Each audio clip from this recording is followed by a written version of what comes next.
Hey everyone, welcome to Infinite Binge.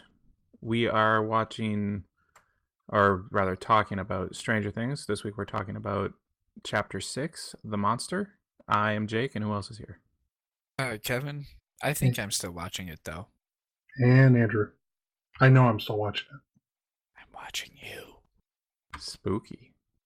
Are you Steve? Are you looking into my bedroom window? Yeah, I'm in the upside down. Watch your lights. They're gonna start flickering soon. Uh-oh. That's never a good sign. Well, sometimes it is.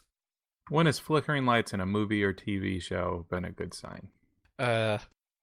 When what's his name is trying to talk to his mom. You got me there. What is his name? Will? Will, thank you. Yep. So we should probably just get right into it, right? Absolutely. Alright, so this episode opens up with Jonathan and Nancy are still out in the woods. Jonathan's looking for Nancy, who is currently in the Upside Down. Because she's dumb. Yeah, because Who she does that? went into the creepy hole in the tree. Yeah, and this kind of brings up a point from the last episode where we were talking about the hole in the tree, and it looked like it was basically it was closing up. And I think Kevin and I thought that it had closed up, and you were wondering if it hadn't closed up quite all the way. Or it could have closed all the way, and this could have just been a different tree that she came out of. Yeah. That's possible. Nah, that's definitely what it was. You heard it here. Breaking the news here. What it was, says Kevin. You can take that to the bank. I don't know what I do with it at the bank, but I'm gonna do it. So yeah, they're saying like, follow my voice, I'm right here. And then Jonathan finds the tree. And Nancy finds the Demogorgon. And then he's just kind of like staring at the hole with like a flashlight, right? And then he looks away and then the hand reaches through and it scares him. Yeah, and Yeah. it kind of scares me too. It was a good jump scare. Alright, then what happened? Oh, you know what happened? The good stuff. Steve, trying to find out like, where Nancy is and hanging. What are his friends' names? Do we know? Does anyone The Jerk know? Squad?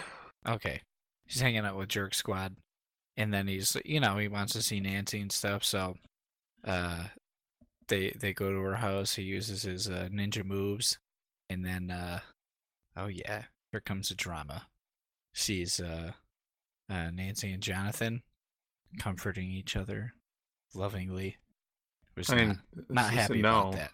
I mean, they were there in the room, but nothing was going on really. Or was there? No, we saw there was nothing. It was completely okay. They Yeah, were it was they were fine. freaked out.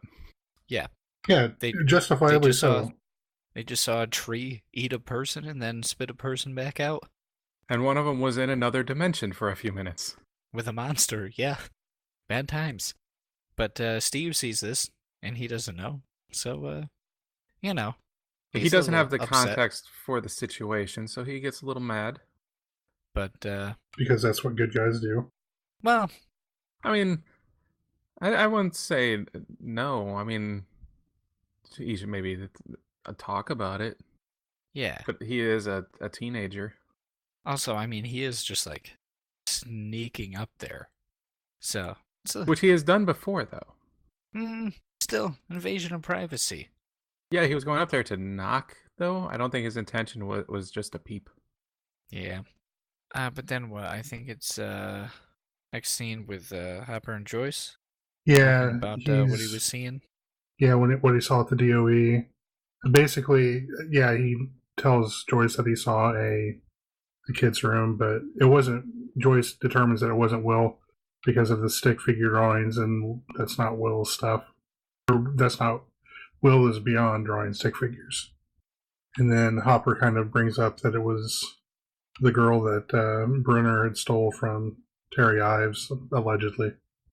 And then it goes back to Nancy and Jonathan. Yeah. And Nancy takes a shower. Yeah, but she can't get anything out of the upside down out of her head. Yeah, which is understandable. Yeah, and Jonathan Yeah, Jonathan sets up the sleeping bag on the floor. Yeah, and neither of them wants to be alone. Yeah. And then he says, "It can't get us in here." And then she's like, "We don't know that." Yeah, which is like a completely normal thing for some kid to say. Yeah. Like, screw you, man. I don't know what this thing's capable of. I was just No in one another knows. dimension. Yeah, exactly. Once you start dimension hopping, like there's very little that's off the table. So Mike it cuts to like Mike in his basement, and he starts taking out his frustration on Elle's hiding place, and like he's like tearing it down and kicking it and all sorts of fun stuff. Yeah, and then back to Hopper with Joyce trying to find Terry Ives, I believe. Yeah, he's like at a payphone. I'll tell you, that man is committed, and he gets stuff done. So, are you turning around on the old Hopper? He's all right. He's a good man. If you were in a small town in Indiana, would you want him as your chief of police? No, because I don't want any police. Because I'm in a small town in Indiana, and I want to do whatever I want. I don't want the man bringing me down. Oh, it sounds like you and Terry Ives would get along splendidly, but that'll come later. So then it's back to Nancy again, and she can't sleep. She sees the Demogorgon every time she closes her eyes. And she is thinking about how Barb is still trapped there. There's a reason for that. And Nancy is devising a hypothesis about the Demogorgon. Yeah, like talking about how sharks can smell blood at 1 part per million, a quarter mile away, and this thing is hunting and it's feeding, but it's not feeding. It feeds nocturnally, but it doesn't feed in a pack, or it doesn't hunt in a pack like a lion or a wolf. More like a bear, and then just kind of like pulling together all these different strings of things that she's learned. Yeah, and in another instance of just showing how stupid everyone at the DOE is. We're like, how could they not figure this out? They're supposed to be all these smart scientists. And these like kids and teenagers are way smarter than all these scientists. Yeah. Like, Well, I saw this thing for a brief second. That must be what happens. well, I mean, it's that's kind of a trope of, especially of like 80s stuff, like idiot parents and the savvy kids. So yeah, then we've got the creepy DOE lady. She's the one that killed like the diner owner, right? Yeah. Benny. Okay. I was gonna ask that. Yeah. So she visits Mr. Clark. She's looking for kids who might be interested in the statewide AV club. And he knows some kids who'd be interested in that. Yeah, and he kind of just like it's, you love the naivete of this sort of situation where it's like he's like, oh boy, howdy, do I know kids who would be interested in that? I think he'd have been a cool teacher to have. If he would have been really cool if you had been like into his extracurriculars, but if you were not, then I think that you would not have been a fun teacher to have. Given lots of homework. Probably. Yeah, I would have hated that class. I would not have done well. What did he teach? I don't remember. Just science, not like chemistry or anything well, like that? it's middle school. Oh, that's right. So they're not in high school. Yeah, so it's a little bit more generalized. So then we have Dustin meeting back up with Mike, and Mike is feeling kind of surprised that Elle didn't come back, and Dustin wants to get the band back together so that they can find 11. Yeah, he's a nice kid too. What a nice young man. Always has the best intentions. And he brought snacks for their adventure. I mean, hey.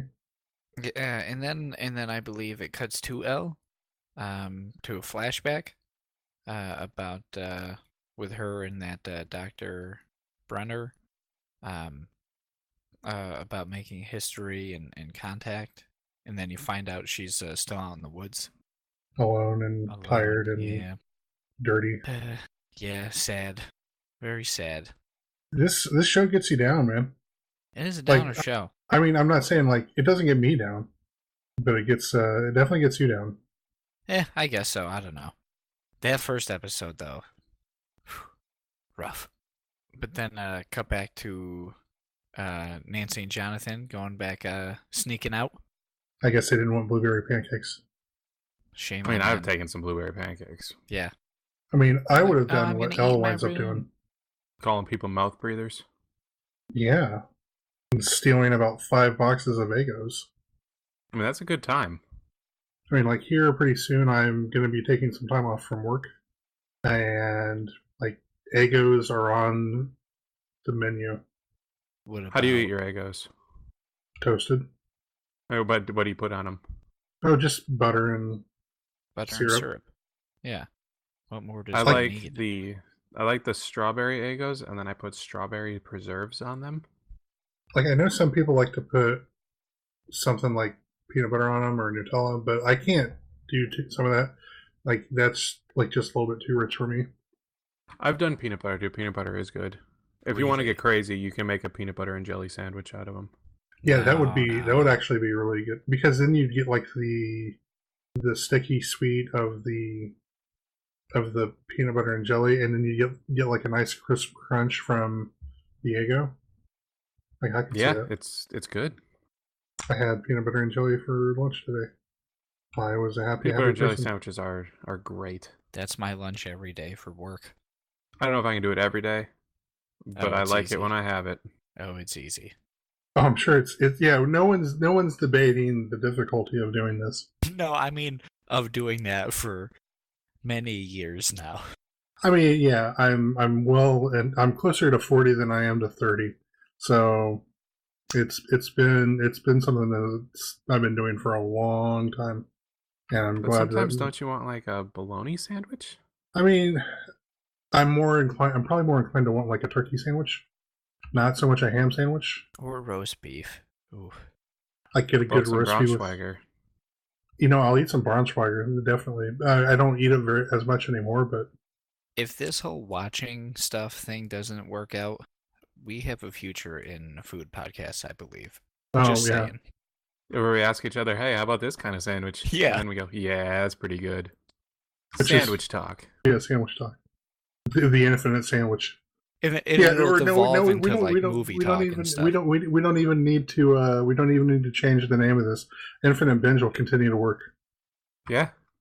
Okay, guys. So yeah. So where were we? We were Yeah, at. we were talking about Elle. They going to snuck the out of the house. supermarket. Snuck out of the house. Yeah, and then Elle was on a mission at the supermarket. She flashes back to the DOE. Brenner just kind of, giving her a pep talk as much as he can. Says that he wants her to find it, but then kind of getting back to what we were referring to was the supermarket manager asks Elle if she's lost. She calls him a mouth breather, but then she grabs like 4 or 5 boxes of Eggos and then takes off and kind of uses her powers to prevent the manager Yeah, from she like hitting. pushed a cart in front of him to slow him down at one point. And then like a lady was pushing it, and then she's like, "Hey, where'd my cart go?" Yeah, And then she slammed the doors and broke the windows. That was great. yeah. There were those like automatic sliding glass doors, Shattered. And then she just walked off with her Eggos. like a boss. They really have that character's walking to or from someplace like a boss thing down. If there was an award for that, she'd win it. Oh yeah, I mean, walking away, but With Eggos. with Eggos, yeah. She'd win the golden Eggo. So yeah, Okay, but so then back to Hopper choice. and Joyce. Yeah, they find Terry Ives' place, and they're about 5 years too late. Because she is just like a vegetable. It seems like she's totally unresponsive. Yeah, I don't know that I'd say that she's a vegetable, but she's like, because she doesn't need machines to live. That's true. So, but she's just kind of like in a borderline catatonic state. Did they say what happened to her? Did she have like a stroke or something? I don't think they mention it specifically, but she's just not social. Yeah. and we'll get there, but later on, because like when Joyce tries to talk to her, she looks like Joyce is like speaking to her, and then Joyce looks at her, and correct me if I'm wrong, but she kind of looks back at Joyce, but she does not like interact. I believe so. Yeah, I think so. And then later, That sounds right. And then later, and we'll get there. But later on, as they're leaving, they kind of look. Joyce sees her like kind of staring off into space, like and mouthing words, almost like she's talking to someone, or is hearing something and she's repeating it, or something of that nature. But I think that covers all of the Terry Ives stuff, actually. I think it does, but in between there, though, there was a little scene with Lucas where you in your notes he goes full Rambo. That's when he's getting all his gear and like strapping the compass to his handlebars and everything. Yeah, from Nam. Yeah. But then Dustin and Mike have kind of a conversation that we could about totally, best friends. Yeah, that you could totally get off on a tangent on about whether or not you could have more than one best friend, because Dustin sees Lucas as Mike's best friend because Lucas and Mike live next door to each other. I will say Dustin doesn't have the walkie-talkie, right? That could just be a range thing, though. That's a good point. We'd have to go back and review the tape. But Dustin and Mike, they come across the supermarket after Elle got done with it. And they know. Yeah, it was kind of like that scene in the Goonies where Sloth and Chunk are going through, following behind.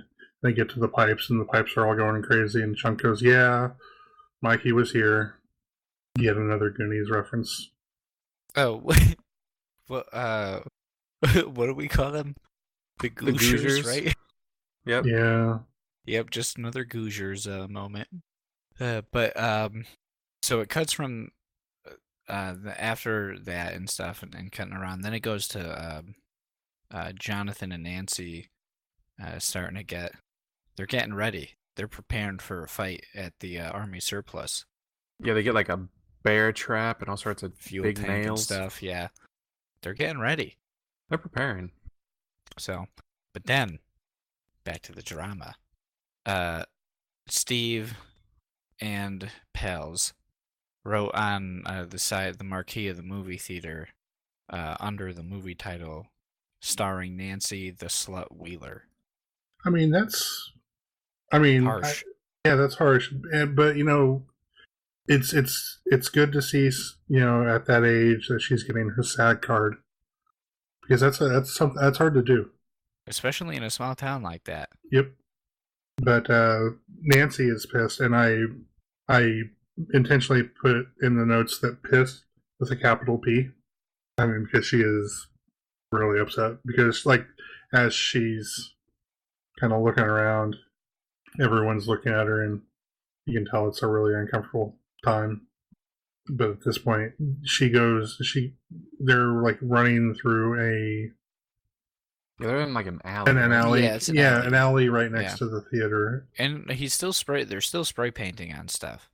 Yeah, like they spray paint buyers as a perv. Well, the jerk squad is doing all that. Steve doesn't look like he's spray painting anything. Yeah, but he's not stopping them. He's not stopping them. Jonathan comes up, and a fight ensues. Well, he kind of gets talked into it. I would say goaded. Yeah. Oh, 100%. They start talking about Will. Well, I think he kind of mentions, like, he starts going off about all this stuff about his family. I think he's willing to accept that, Lonnie. I will stand up for Steve a little bit here, though. At one point, one of his friends in the jerk squad jumped in front of him, was getting involved, and Steve said, "No, get away." So he wanted to keep it a fair fight. He probably could have used the help, though. Oh, yeah, Steve. Very soon after, he could have used the help because he got his ass beat. And then the cops come, and they're trying to break it up, and Jonathan... He hits one of them, right? He hits by accident. He elbows him, I think, right? Or does he actually punch him? Well, he was like swinging back, and when his hand was going back, I think he hit him in the face. Oh, okay. Like he didn't know the cop was there. But yeah, basically at this point, Jonathan gets arrested. As he kind of should. Although Steve should too. And the Jerk Squad. Pretty much everyone there should have been arrested except maybe Nancy. But yeah, then we kind of get, that's when Hopper and Joyce leave Terry Ives' place. And we kind of skipped over a little bit where Terry's sister is talking to them about, talking to Hopper and Joyce about the MK Ultra experiments and about how Terry had miscarried her daughter in the third trimester. And then they heavily imply that 11 is Terry's daughter, Jane. I don't know if you can say imply in this instance as much as you can say they outright tell you with all the flashbacks to 11 doing all the stuff. Yeah. Well, that was. Gotta say, this show is really treating the audience like they were idiots in this one scene. Yeah, we couldn't even get some R plus L equals J out of this. Yeah. It was just, no, here's 11 breaking some guy's neck with her mind. Yep, mind powers, Lee, mind powers. Mm-hmm. But then we get back to, then after they leave, everything kind of goes back. It starts leading everyone back to the police station in Hawkins. Yeah, they get the call, right, that Jonathan's been arrested? Or is that later? No, that's then. Okay. Yeah, and then Hopper and Joyce, they'd leave.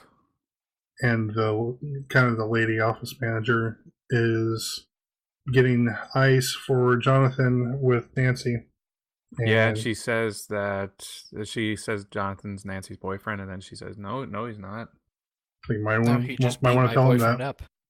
And then the lady says, only love makes you that crazy.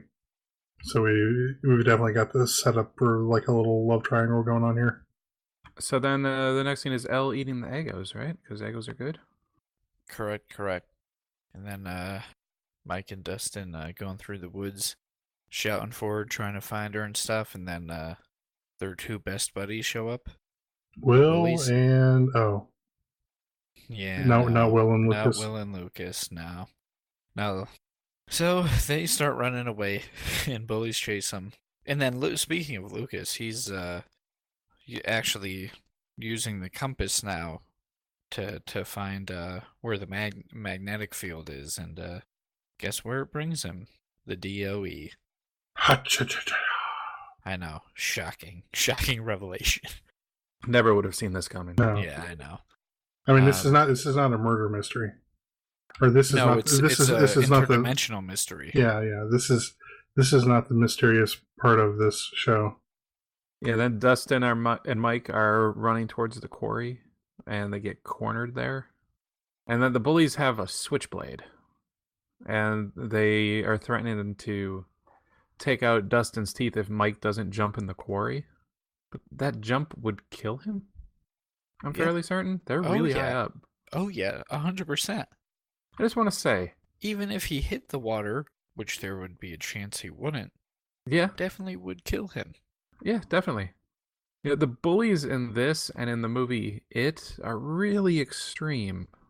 That I don't know if I would go, what's worse than bullies? Is there a word worse? Psychopaths. There you go. These are psychopathic kids. Yeah, have you ever seen Home Alone? Yes. Yeah, but he was like a good psycho.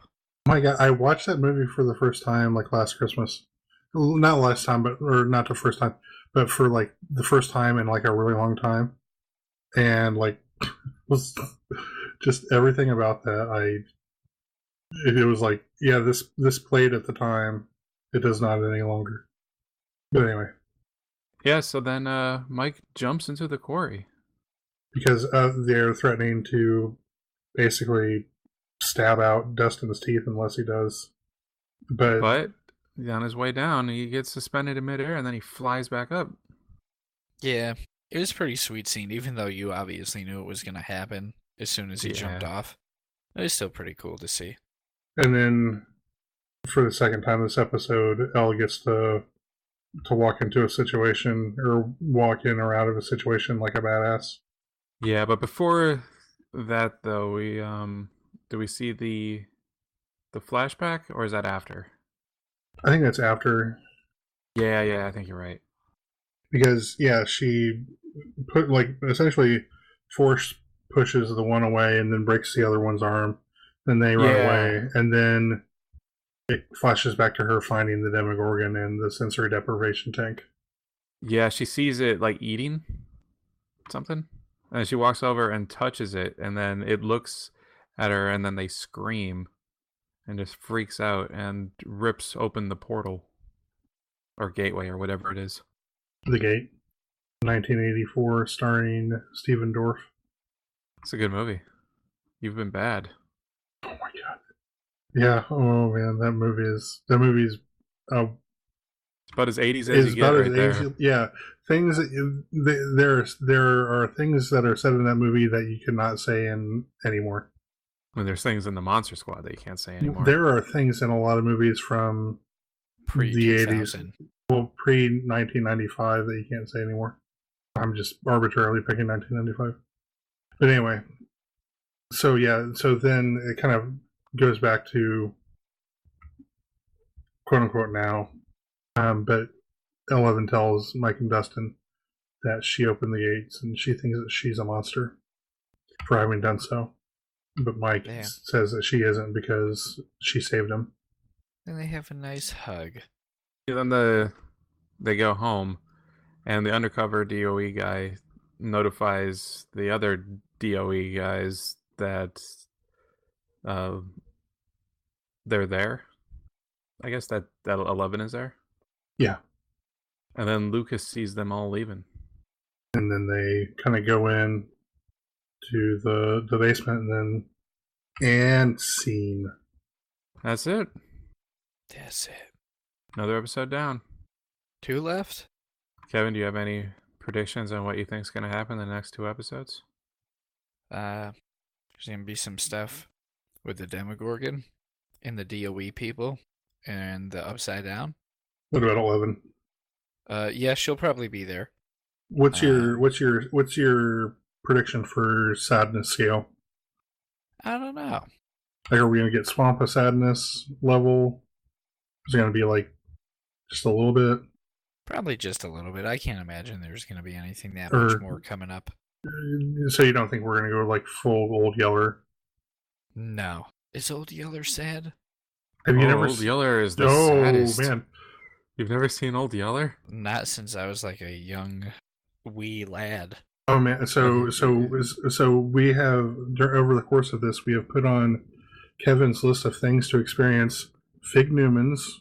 The Conversation. I am upset with myself that I still have not gotten those. You need to watch The Conversation, and now you need to rewatch Old Yeller. And make a peanut butter and jelly sandwich out of 2 Waggos. No, that ain't happening.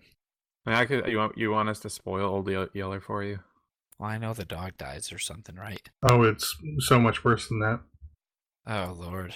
Is it like, how much worse than that I Am Legend scene? Well, it's similar. Okay. But it's rough because, I mean, what if, like, in I Am Legend, if the whole movie was about the relationship between Will Smith and the dog? I mean, it kind of is. But it kind of is. I Am Legend is a remake of Old Yeller? The first, 2/3? Yeah. I guess. I don't know. I think we should wrap up. I think you're right. Thanks for listening. Like us on YouTube and rate us and do all that stuff. Leave some comments. And send us tweets. What's the Twitter account? At Infinite Binge. It's at Infinite Binge. Yeah, we got Infinite Binge. And also listen to the All Talk podcast where we talk about all the geek stuff.